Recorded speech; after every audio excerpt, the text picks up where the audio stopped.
would you agree with me that the government and institutions have orchestrated crises before in order to be able to implement change? Yes, no? You can have your own thoughts on that. I think yes. And if that's the case, I agree with you. Bitcoin for sure has systemic risk at this point, for sure. Pension funds, sovereign wealth funds, almost every financial product has created some solution where there is some exposure to Bitcoin in some capacity.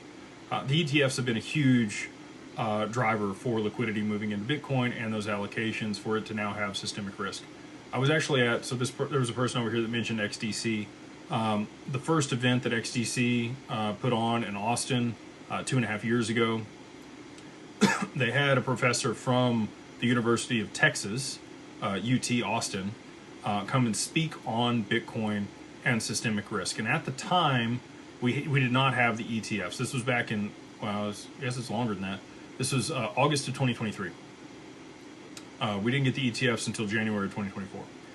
At the time, Bitcoin really didn't have systemic risk. There was exchange risk, right, like in crypto market risk, but we really didn't have allocations from institutions. At this point, and to this gentleman's question, they absolutely do. That there's call it 5% of the supply is held in the ETFs by just MicroStrategy and BlackRock, and there's other ETFs also, right?